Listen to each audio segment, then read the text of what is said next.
out John Delancey, Hugh.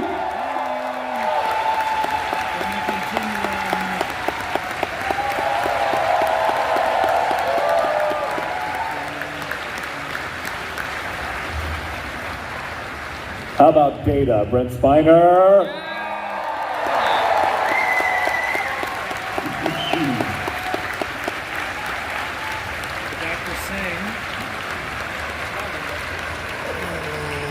He's just waiting in the wings. Oh, and his shadow is coming out as well.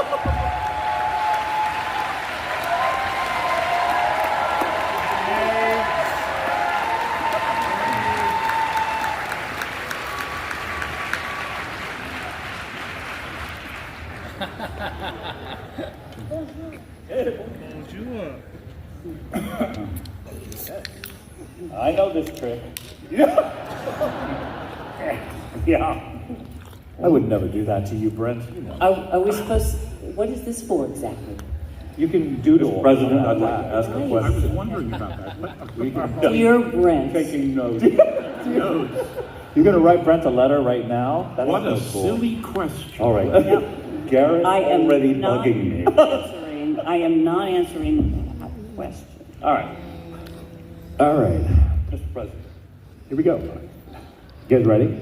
We're so modern now. We have Discord. All the questions are on Discord. It's crazy. You can see everything. It's like a little server where you can like interact with a bunch of people, and it's super fun. And okay. Anyway, so question number 1. What was your favorite episode of Next Gen to film/act in? Oh, who's this for? For any of all 3 of you. Can I answer for Gabe? You what?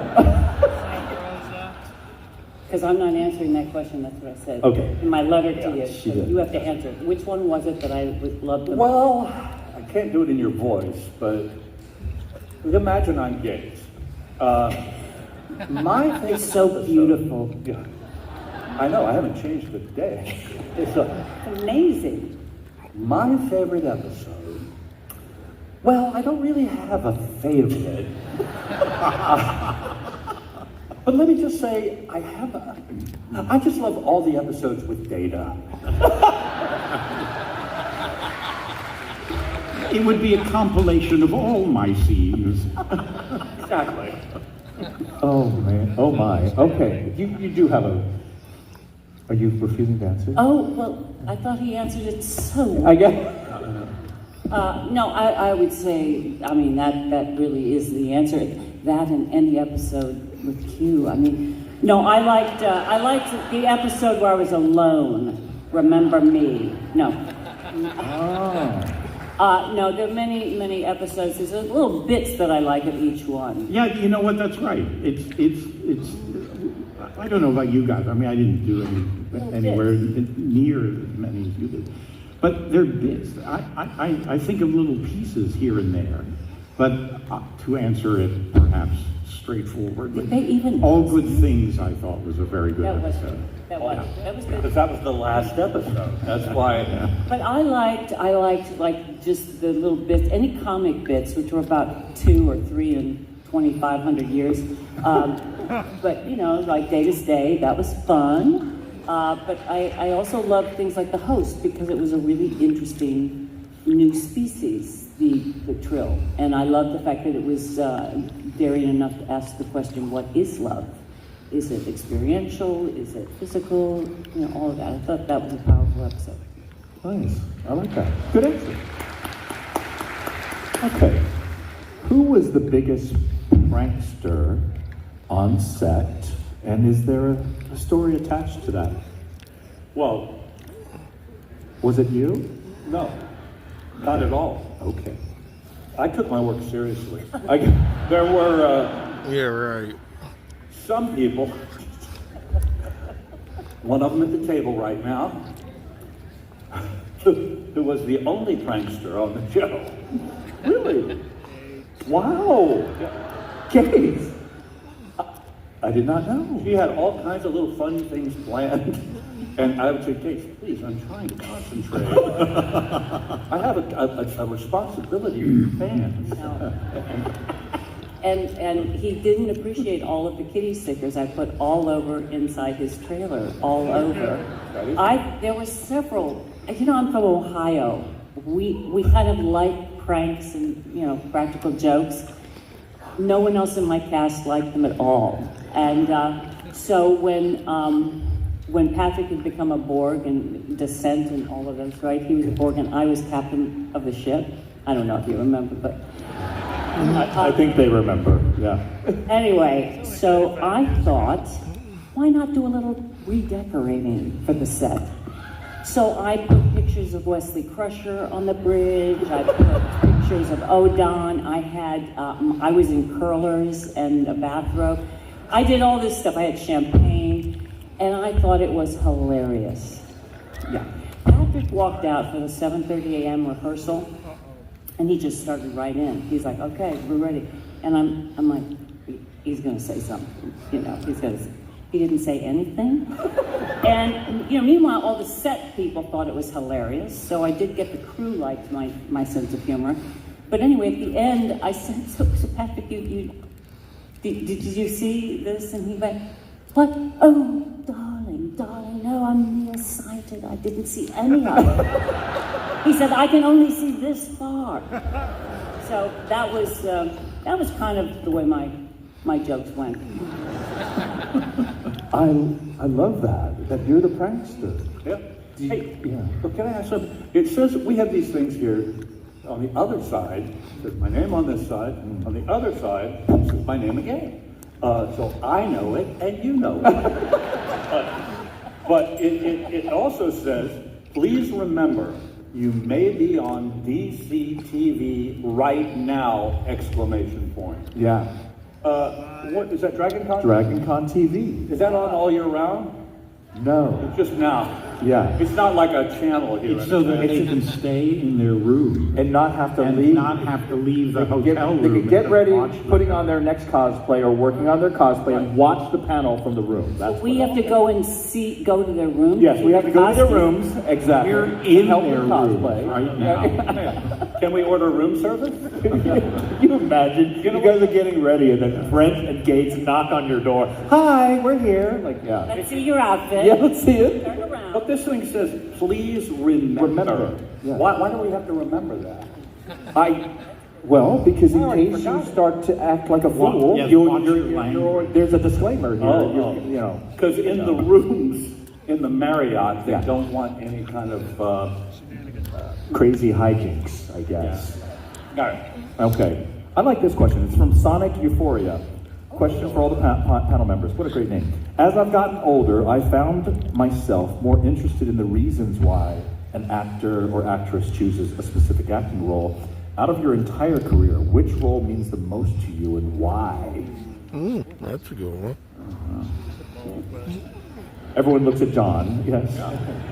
Well, he's more serious than me. Yeah. Oh, you're pulling Picard out. You know, there are a lot of reasons why actors choose roles. Usually what you end up doing is asking three questions. When, what's the material, and how much? Yeah, really. But that's oftentimes mostly in film and television. On stage, you're usually taking it because you really like the role, because you're going to end up having to do it for a very long time sometimes. And I would say, at least with my experience, and that is that the things that I remember the most are the things that I've spent the most amount of time doing. Yeah. And somebody came to me today and said, "Oh, we really liked you," and I can't remember the show that she said, but the fact is, I don't remember doing that show. And we all have the same experience, and I love doing that too. yeah, I was great, wasn't I? Yes, and a lot of it just has to do with how much time you spend. So, going back to just film and television stuff like that, it's really about how good the material is, whether you've had a nice time, whether the cast, who you're going to work with. Early on, it's about whether you'll be able to make the rent money. And then later on, if you've been successful over the years, it's really mostly about the experience you're going to have. Yeah, I think the first thing that occurs when you do something is, are they going to fire me? That really. Yes. You go through this thing, and then you get to a point where you go, okay, they're not going to fire me. But, and then you kind of relax into it. Yeah. Yeah. Yeah. My first TV job was on $6 Million Man. Whoa. With Lee Majors? With Lee Oh Majors. my goodness. And he said, I was so nervous, and he said, I said to him, Mr. Majors, this is my first job. And he goes, well, then you'll never forget me. And the next thing he said was that we were shooting, he was in a cell, and I don't even remember the character I played, but I was somebody who was supposed to talk with him. And I had a long speech, and he had nothing to say. All he had to say was go, yeah. And after introducing myself, he turned to the director, and he said, we don't need to run a rehearsal here. I don't have anything to say. Let's just start shooting. Yeah. I thought I was going to faint. You know, I had come from the theater, which you spend 3 weeks rehearsing. Right. I had hoped to maybe get 3 minutes. Just started shooting. And I got a call a couple of days later because I was under contract with Universal. I got a call and they said, we'd like you to come into the office. And I thought, That's it. I've been fired. Yeah. That's it. This is the end. Right. And I went in, and they played that game on me. What? They played the game of, would you sit down, please? Yes. We saw the dailies. Yeah. I'm terrified. Of course.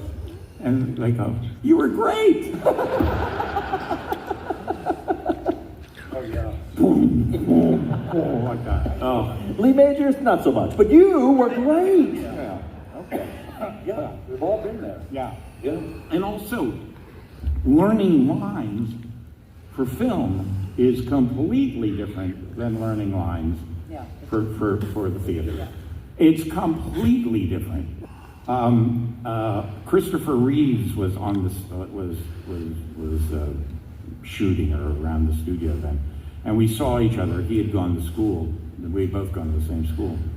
And the first thing we said is, oh, hey, Chris, hey, John, like that. So you're here? Yeah.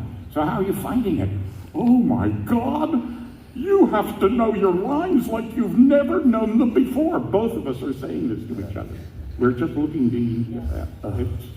But like as opposed to you don't have to know your lines on stage. No, but I mean, you just come in and... Well, you rehearse for a month or 6 weeks. Exactly, instead of walking around your living room. But a lot of those series, the procedural ones like, NCIS and stuff like that, it's always the guest stars that have the huge monologue. Right. And it always, because I had same thing, you come in, they have barely read the script. The people who are the regular players, and you're the one who has to do the first thing. Yeah. I mean, that's kind of standard, I think. Yeah, it's terrifying. I remember that $1 Million Man thing you did. You could have been fired. Brenton Gates, did you guys move on? If you wanted to chime in, you're okay. Okay. If you guys were to play a different species in Star Trek other than what you were, what would you play? Human? Gates, what would you be other than human?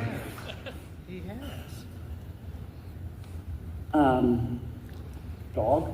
Yeah, no, I'd be a. I turned you into a Spot. dog. I know you did, and I loved it. I loved it so much, but I preferred Spot. I cat. play Spot. Yeah, Okay. no, I don't know. I have no idea. Okay. I would love to do a weird alien. Oh, that would be fun. You would do prosthetics and everything. Yes, God. but without the guest stars, right? No, Really? I would, What's but the not prosthetic? for as many years as he did. God no, but or Dorn.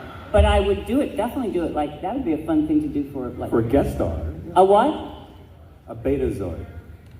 Well, yeah, okay. I mean, that would be an interesting Yeah. conversation of Troy and Crusher if they were both Betazoids. That would be an interesting conversation. Yes. Yeah, we wouldn't even have to talk. We would just know. Yeah. We just laugh. Okay. Anyway. Yeah, next question. This is actually for Gates. Gates, how does it feel? This is from Serendipity Lawless. Look at these great names here. Yeah.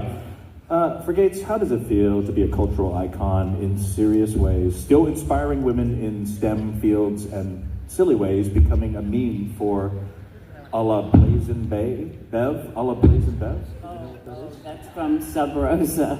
Yes. Oh. Hey, they're going to come out with an action figure of Crusher in the pink nightgown with all the accoutrements of Sub Rosa. Action figure. It's a different kind of action. Okay. Wow. Different kind of action. It's not so much, but it's good action. figures. Yeah. Really, definitely. You'll love it.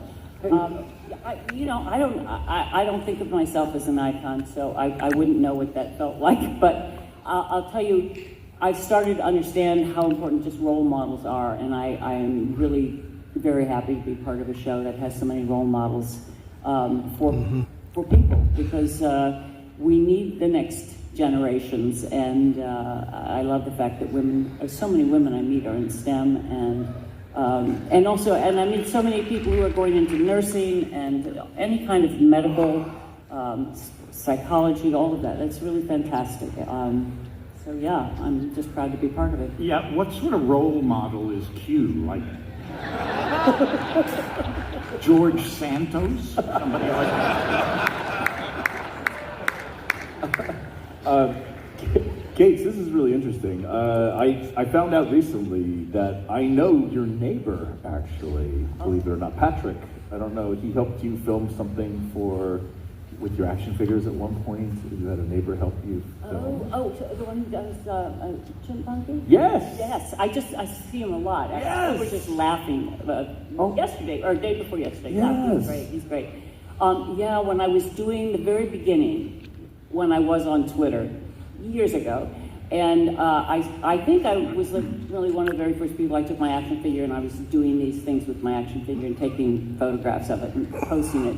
And I wanted to do them very high art kind of thing. So he had a little stage that we put it on, and I did some naughty things too. I had Bev, the action figure, going down on Picard Pez. I mean, there were. Oh, wow. Oh, please. Well, that deserves a George Takei. Oh, my.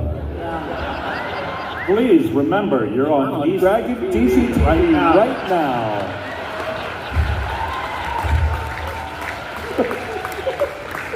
There are people recreating that in their room. As they're preparing their cosplay, they are recreating the Pez. Yeah. Oh my God. No. But I have to say, when you did do that, Gates, I was so impressed. I was like, that's so creative. You were the first person to take their action figure and start posing them in random places. Like, here's my action figure at the Eiffel Tower. And it was really awesomely creative. Oh, so thank you. good But job. the first thing I was trying to do was also make fun of the licensing and just so much stuff, and it took forever to do the kind of artful ones where I had her having a dream and bubbles of her thought, and then I took a lot of portraits that fans had given me and I miniaturized them and put them on little walls as if it was a museum of some of the fan art.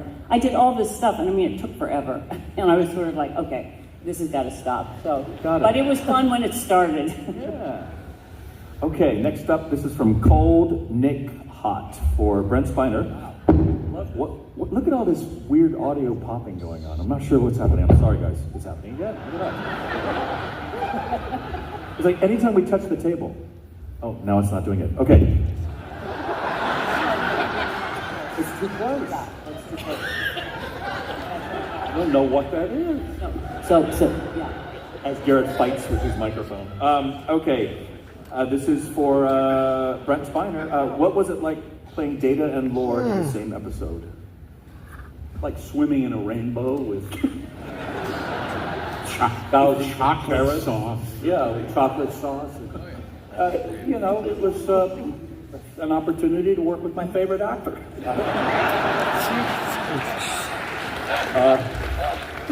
I love that. You know how there's all these ribbons that people put on their badge? I think someone's gonna go, it's like swimming in a rainbow with chocolate sauce. They're gonna have that. You know what? I didn't make that up, though. The swimming in a rainbow. That's someone else. You know what it comes from? It comes from a movie called, gosh, I don't know. Never mind. No, it comes from a movie that was directed and written, I think written by and directed, Robert Downey Sr. Oh. Not Putney Swope, but it's a Western. It's a great movie.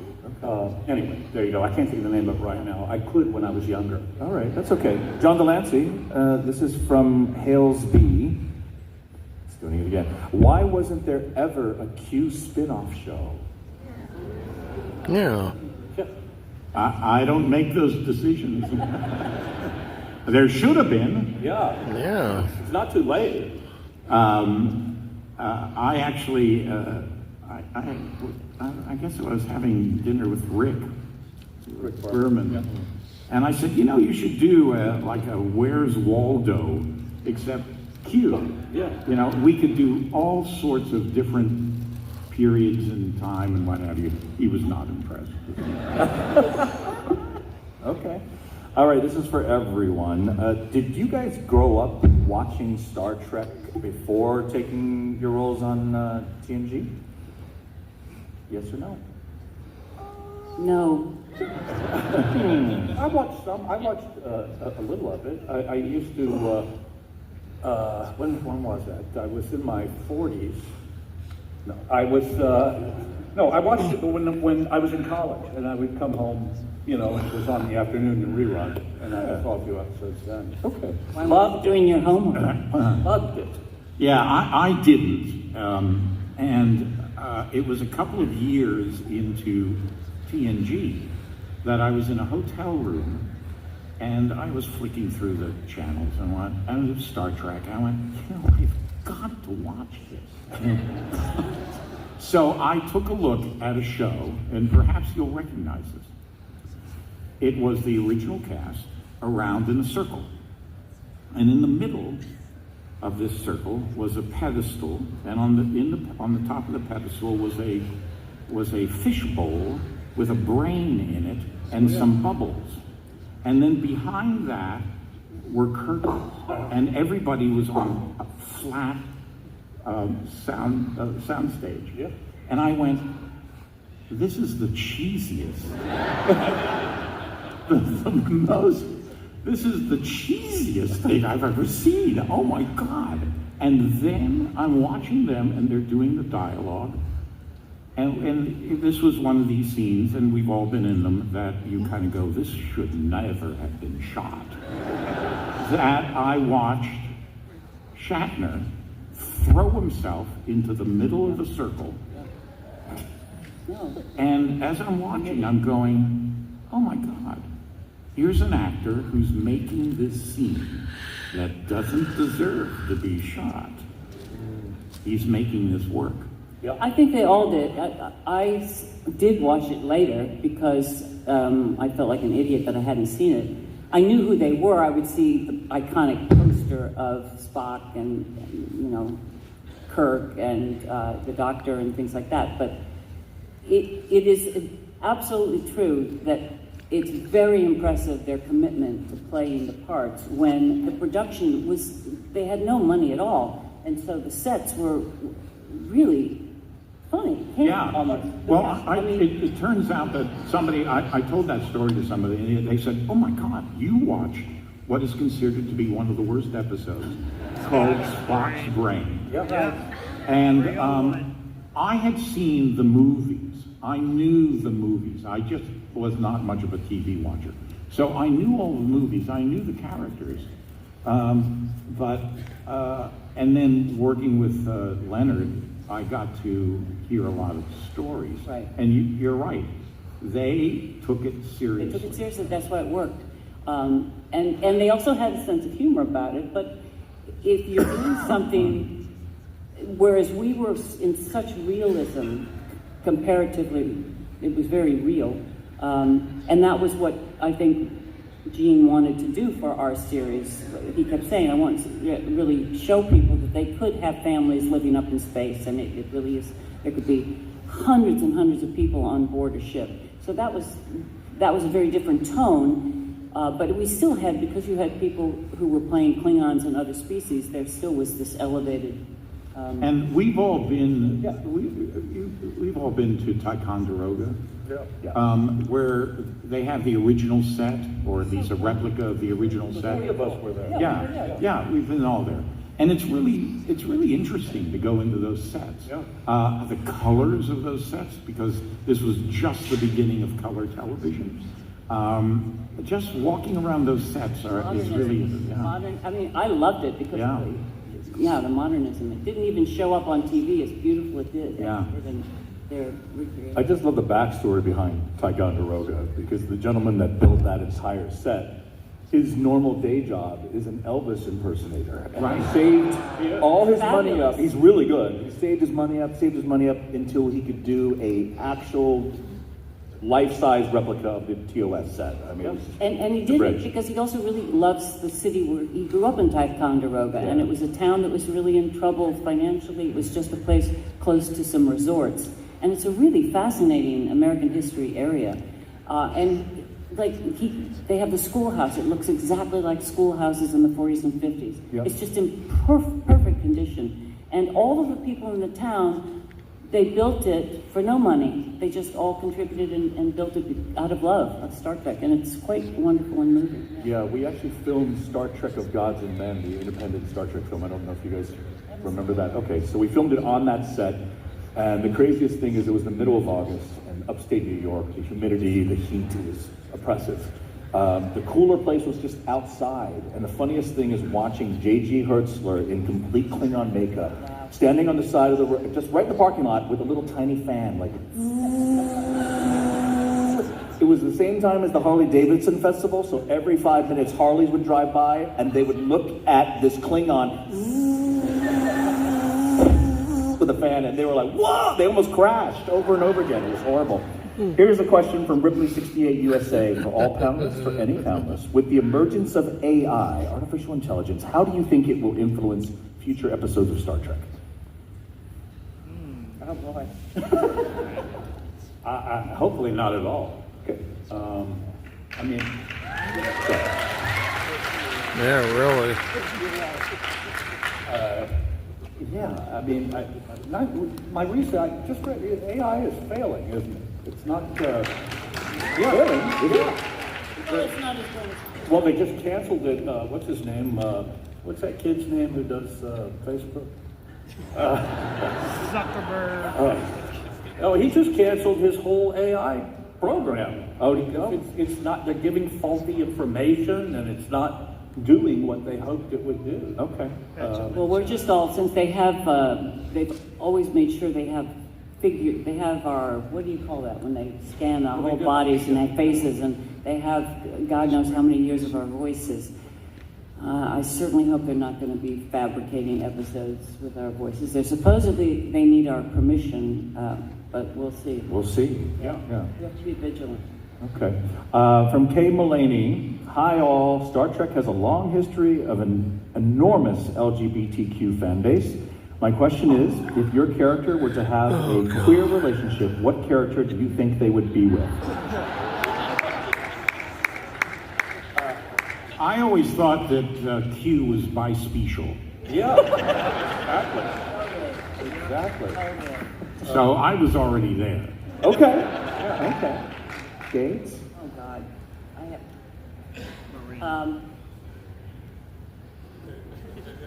It could be from any show. Any show, Yeah. right? Any show will.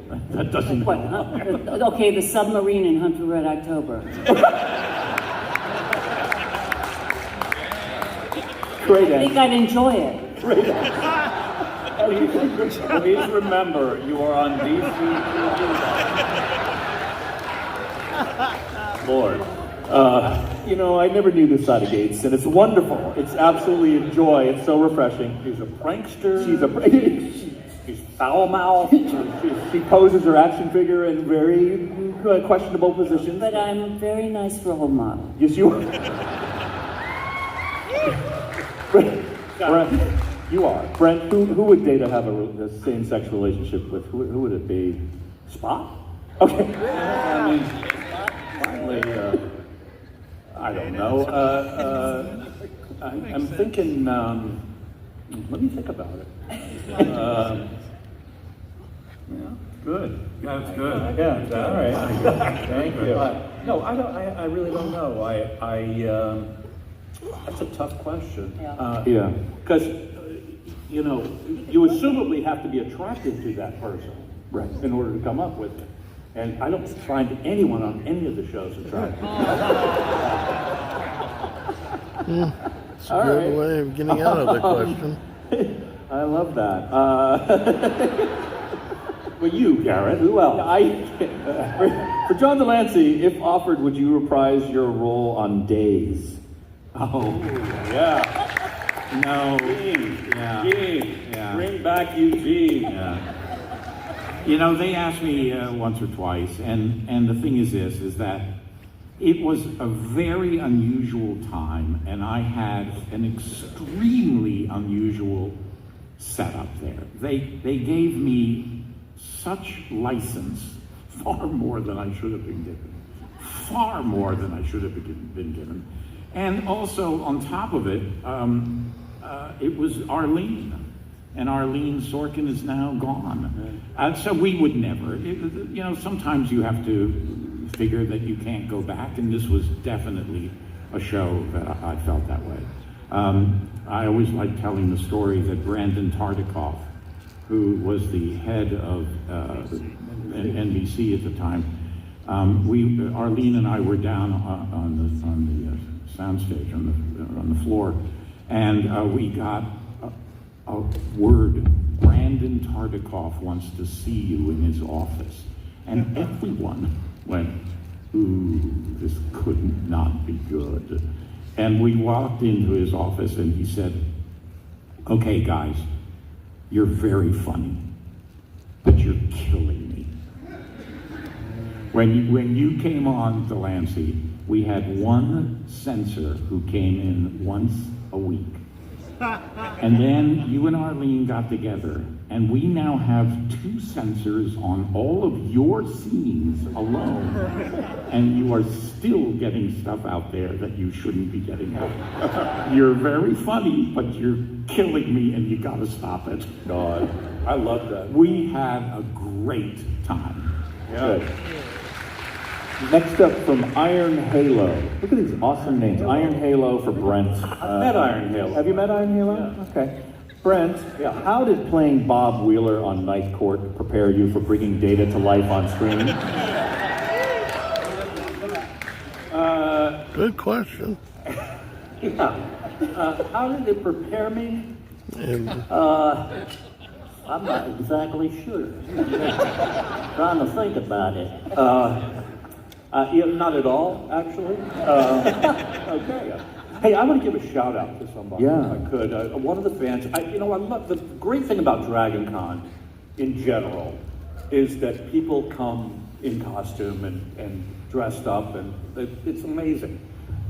Met someone at my table today, standout, a young woman by the name of Nilla Bean. Her real name, I'm sure. And she is dressed as Seven of Barbie. Seven of Barbie. Genius stuff. It's so much fun. It's pretty great. Yeah. Oh, God. This is someone put a question for me. It says, why do you hate Code of Honor so much? That is the TNG episode, season 1. You don't Why like not? You guys, well, this has been agreed upon by Star Trek writers to be one of the worst written episodes of all Star Trek in every, So, I was in college when it came on, and I'm a huge sci-fi fan, so I was so excited to watch TNG for the first time. I turned it on, not the pilot, but it was Code of Honor when it aired. I watched the whole thing all the way through, and I thought, oh my God, what is this? And I was very upset. So I gave it about 9 months, and I turned it back on TV to watch TNG. It's a rerun of Code of Honor. I tried a year and a half after that. No joke, a year and a half after that, I turned it on. It's another rerun of Code of Honor. So 3 times I try to watch TNG. The same poo-poo episode comes on. It's the P's that are doing it. The same boo-boo episode. Okay, that works. it comes on, and I'm like, what the heck? So I felt like that was God saying, thou shalt not watch TNG. And if it was any other episode, I would have been a massive fan of your show. I would have seen every episode. When my audition for Harry Kim came up, I would have been so nervous I would not have gotten the role, I feel. And so God intervened by giving me Code of Honor. I thought I could do better than that. So it helped. It helped. Yeah, it was such an embarrassing. Okay, so you want to tell everyone how we met? Oh God, yeah. All right. So, so I had my child at this point, and doing a show, having a child, and trying to get it all together. I was out of gas. Yeah, I wasn't checking that I needed to fill the car the night before, so I was out of gas, and I think I was going to the airport, or it was. You were going to do a job in Hawaii. Okay. Well, all right. I had a job in Hawaii, and I was filming. So this is right after Star Trek. Yeah. But I had to make the plane, and so I'm at the gas station, and I had seen that you were in the new series, and you were there, and I had forgotten my wallet. I was out of money. Yeah. So I was like, hi, oh, hey, you're on the show. Oh, it's so great. It's so good. Can I have $5? Do you and he gave me $5. And well, insane, yeah, right? I paid for your gas. It was Paid more for than gas. $5. I mean, it didn't happen in 1974, so it was like, yeah, it was definitely more than that. But the great thing with Gates, she's like, I will pay you back. And sure enough, like months later, a little envelope shows up in my trailer, like from Gates to Garrett, like that. It's like, thank you, and I like saved my I life. saved her butt. So Yeah, it really did. Made that flight. Got to Yeah. That was for Marker when I was shooting Marker in Hawaii. So you were at home for a bit, and then you had to fly back, or you were just I going out? had in my contract. I had every 3 weeks I would have a week home. Oh, I love that. So that was it. But then I had to film for 3 weeks. Yeah. Anyway, that's our meeting story. It's cute. Yeah, I love it. For Brent and I, we don't have a meeting story. All I know is that Brent, when I walked into no, I met Brent, but I'm just saying, my first day at work, I put on these shoes, and I go, God, these shoes seem to have the tread is all worn out. I'm like, oh, interesting.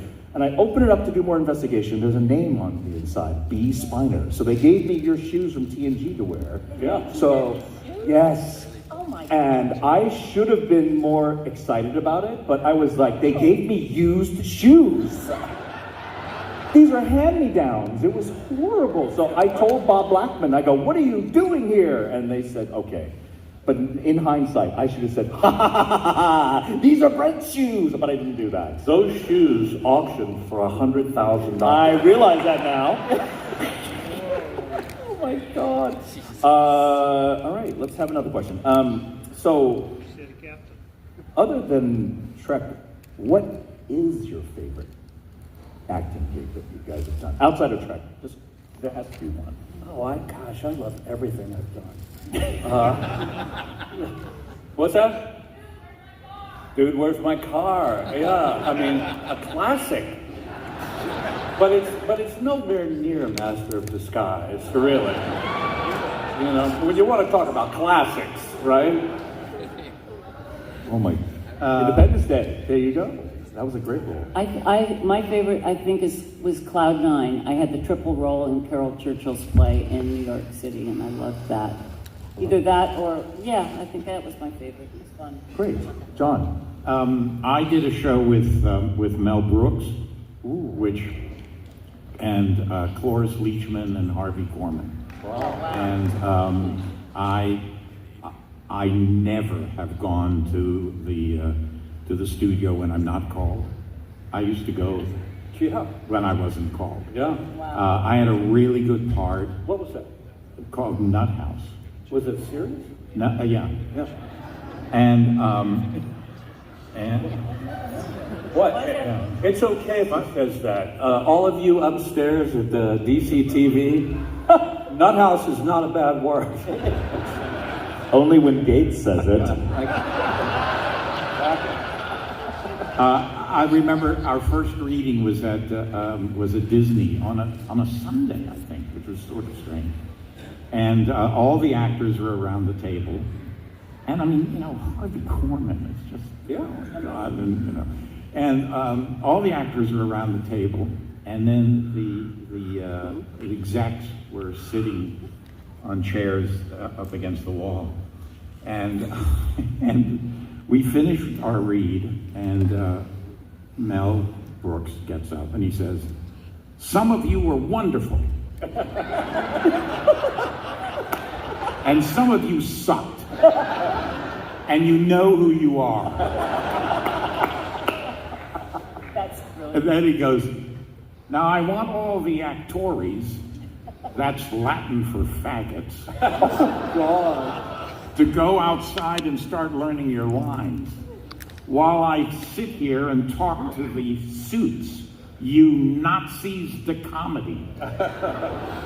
And it started, and it was Well, how It was many great. episodes did you do?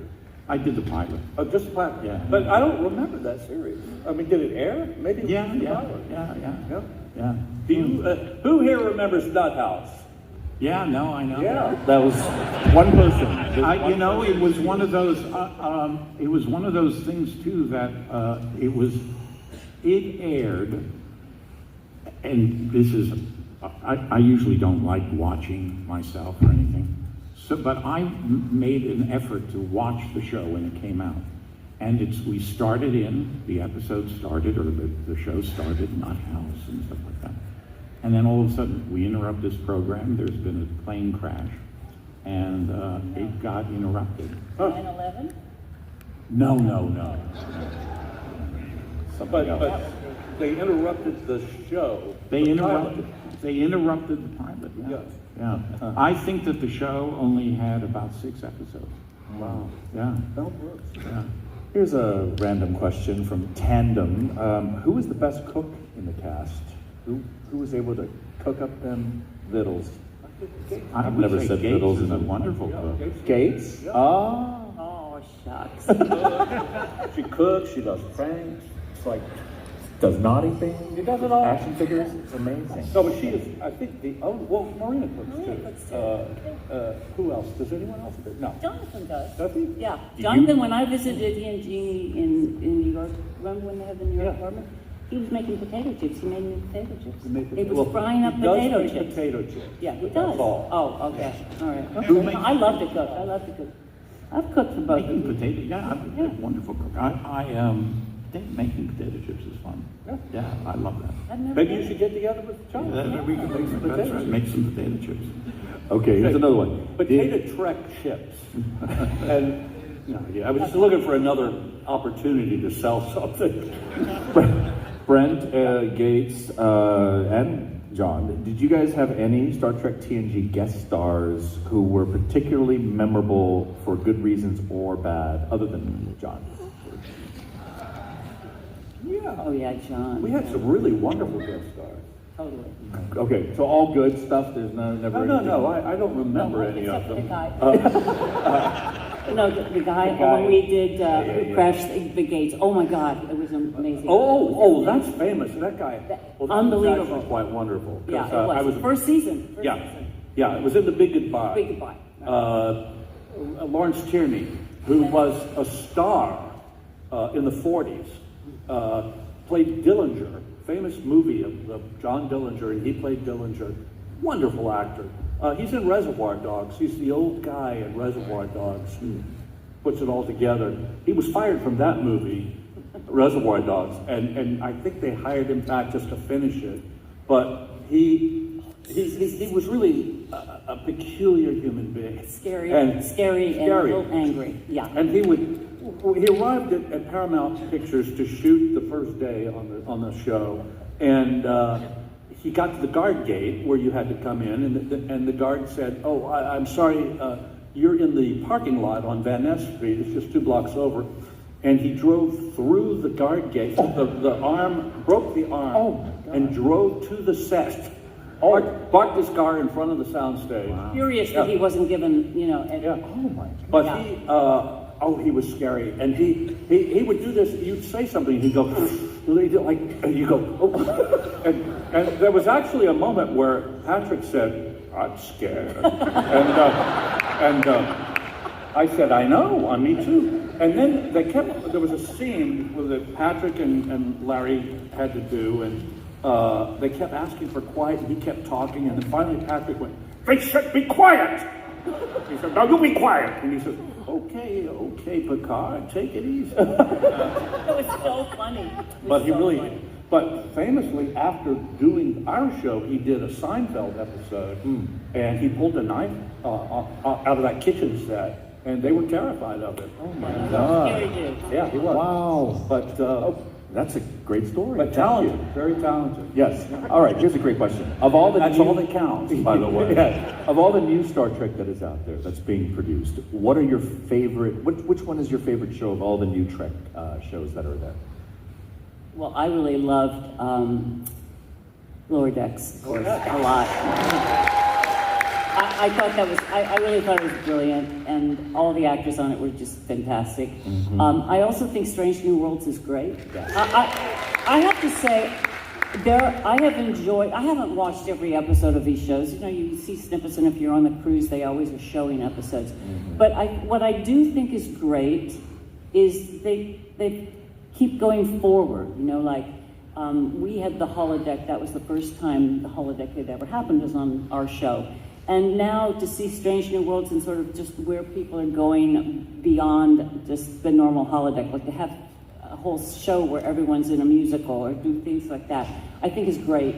And everybody, they cast these shows so well. I love the cast of Discovery, I love the cast of Strange New Worlds and Lower Decks. Really, really brilliant. And so, yeah. And Picard, too. The And, Picard show. yeah, and Picard show, sorry, yes, of course. I thought that the show where they turned it into a musical, Strange New World. that was, I made a point to watch that. I thought that Great. was It really, was yeah, great. they I got mean, so there's inventive. such talent amongst Yeah. all the young people. In fact, Trek Track has a panel. It's called the Subspace Rhapsody Picture Show and Dance. We have it on stage where they're showing the actual episode. We have actually fans, like 30 fans on stage doing all the same movements, the Wow. blocking. Wow. The Amazing. Strange New Worlds actors saw them do it last year and were blown away. Wow. They thought it was amazing. So now I have a larger venue. We're doing that. So a lot of fun. 7 o'clock tonight. Yes. Have any of you ever been starstruck in meeting a fellow actor or actress, other than Lee Majors for you, of course? Well, Mel Brooks, right? Mel Brooks? Yeah, I would just spend a lot of time with those guys. And yes, I was starstruck. I was starstruck. I did a film with Susan Sarandon, and I found myself thinking, I need to leave the set because I'm just staring at her. Well, you know what? I don't think you were there, but the convention in Raleigh, the Comic-Con, she was there. She was? Yeah. Oh, wow, Yeah. yeah. Yeah, I just found She her mentioned fascinating. you. Thank you. Yeah. I was wondering, I didn't want to ask, but I was Where's wondering. Hughes? Yeah. Brenton and Gideon. Oh, Hugh, not my name. All right. Brent, starstruck. Who were you starstruck with? Oh, so many people. Well, yeah, Jack and Walter. Okay. Just see, you only have to say their first names, Jack and Walter. When I was 16, I met Judy Garland. Oh. And, yeah, we were together for about 6 years after that. But when we first met, I was really starstruck. I met Judy Garland. It's a long story, but I was blown away. I couldn't believe I was standing next to her. She was looking up at me, and she said, "There's no place like home." I said, I know, Judy, I know. Gates. When I was 21, on my 21st birthday, I had been flown back from France. I was with, this is right when Butch Cassidy and the Sundance Kid was the biggest movie.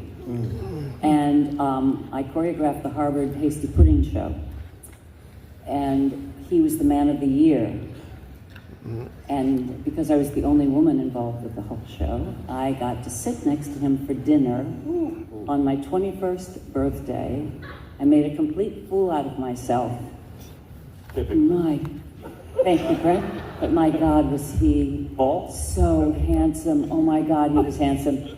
And then I was going to say the other time where I was blown away was Brent and I were at the Friars Club, and they were doing this, all of the old comedians, which I just was a huge fan, and so is Brent. Like, you know, we always used to talk about Jack Benny, and Milton Berle was there, all these comedians, Sid Caesar.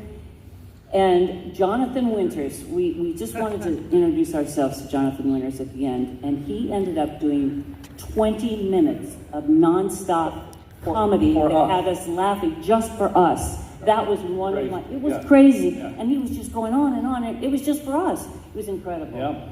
Oh, there's so many. You know, I met Paul Newman once. You were talking about Paul. Yeah, I also met Paul. But isn't that who you were talking about? No, I was talking about Robert Redford. Oh, you never mentioned it. I thought you were talking about Paul Newman. No, I was talking about Robert Redford. Let me pull two stories together. Yes. I'm doing a show, and I'm over at the costume, Western costume, and you know it's the whole 9 yards. So it includes also underwear. Okay, so I look at the underwear and I go, oh my God, Robert Redford. Yeah. So when I was finished with the show, I said, you know, can I take this home? I think my wife would really enjoy it. So Marnie has Robert Redford's underwear. Wow. I wish Robert had mine. Oh my. Oh my. I don't know what it is. They're having a hard time signing you, you know. Let me tell you. This is not how I usually am, seriously, and don't you ever tell my child, okay? When I met Paul Newman, a very brief story. I was doing a play at the Manhattan Theater Club in New York, and it was a tiny little theater, and he and Joanne Woodward used to, for years, I would see them in the theater. They went to the theater every night. It was unbelievable. But they said, Paul Newman's in the audience, and we were all, oh my God. So it was a small theater, so all the men were in one dressing room, all the women were in the other. And for some reason, I had a tiny little part. Everybody had left, and I was still hanging around in the dressing room, and the door opened, and Paul Newman was standing there. And he said, hey, and I said, hey. And he said, tell the guys I really enjoyed the show. I said, I will. And I said, as he started to turn, I said, who should I say? You said that? Yeah, Naughty. yeah. And he turned around and he went, yeah. Yeah. Oh, what a great story. Yeah. It's, how much time do we have? What do we have? 5 minutes? Okay, yeah, we're almost done. I've got 4 minutes. You got 4 minutes? Okay, 4 minutes. 4 minutes-esque.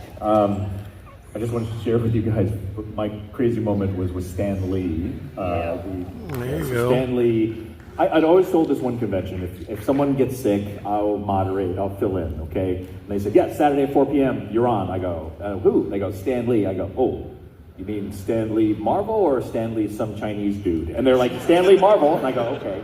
So I'm sitting next to him, and he taps me on the shoulder, on the knee, and he's like, he goes, I can't hear very well, so if you don't mind repeating the questions for me, I'd really appreciate that. And at that point, he's patting my knee, and I go, yes, Grandpa, what else do you want? I mean, I started tearing up. I was crying, tears of joy, and someone on Twitter goes, Garrett Wang is now crying like that next to Stan Lee. So, but it was tears of joy, though, because it was very, Not since you wore my boots. I know. Let me ask you a question. Yes, sir. If I could, of you guys, and all of you. Who, speaking of not just Starstruck, but who have you worked with or met, show business-wise? I said Judy Garland, but that's not my answer. Goes back further in show business. Like who is the oldest, person you ever worked with, that was part of show business furthest back? Pre-Trek. Pre anything. Yeah. Gates, do you have one? Well, no, I mean, DeForest Kelley, he worked when you would go through the door and the sets were not walls, they were just pieces of fabric that were painted like a wall. Mm-hmm. And I mean, he really was an extraordinary guy and had done so much stuff. I mean, but so DeForest goes back to the 40s, because he was up for the part in at Paramount. He was up for a part in a movie called This Gun for Hire, and it came down to, it was between him and Alan Ladd, and Alan Ladd got the part. Anybody, John, do you work with anybody who goes way back? I mean, Mel's really 50s. So- Yeah, I'm just thinking, I'm sorry, what was the guy who was in our show? Well, Lawrence Tierney goes back to the 40s, Right, too. right. Yeah. Then there was someone else who does, blanking on his name, Norman Lloyd. Oh, Norman Lloyd, yeah. Norman Lloyd goes back. was on the show. He Yeah. played... So lovely. He played, I don't know what he played, because I wasn't in the seat with him, but I was in the dressing Yeah. room with him. And He was Norman amazing. Lloyd Amazing. goes back to Hitchcock movie, The Saboteur. That's where he started, and he's the guy who's hanging from the Eiffel Tower, and his sleeve comes, unraveled, and he drops. I know who. Howland Chamberlain. Now, who's that? Howland Chamberlain was in all of the Orson Welles movies Oh. that he directed. Oh, yeah. He was blacklisted in the McCarthy era, and he went. I was a student at Brandeis. I wasn't, and we had this acting company, and Morris Karnofsky was there, and and Howland. They were amazing. I mean, he was like Skin of Evil. What's it called? It's, something like that. Anyway, that was a Star Trek episode. Yeah, Skin of Evil. Sorry. Anyway, something else, A Touch of Evil or something like yeah, that. I did a lot of shows for LA Theatre Works. So, Lloyd, the British actor. Not Norman Lloyd. That's Norm- what that's what we were talking about. Yeah. So, Hello, Yeah, John. hello. Hello. John, Come in, John. John Randolph. Oh, John Randolph? Mine is Edward Horton. I worked with Edward Horton. And, that goes, Astaire movies. Yeah. Yeah. Roger Fred Astaire and Ginger Rogers movies. And I did meet Lillian Gish once. Wow. I did too. Well, I that goes- did. that goes Okay, back- that goes way back. I did. I forgot. I did a show with I met Lillian Gish in New Vincent York. Price. Oh, that's a surprise? That's Yeah? Oh my God. Okay. Fascinating. We've come to that time. I want to make a suggestion. Yes. I'm pretty sure you could probably find a Robert Redford action figure or Pez dispenser that you can recreate a new All right, scene. now. I was just kidding. Okay, all right. Ladies and gentlemen, put your hands together for these lovely actors. Here are John Delancey, Brent Spiner, and Kate McFadden. Thanks, everybody.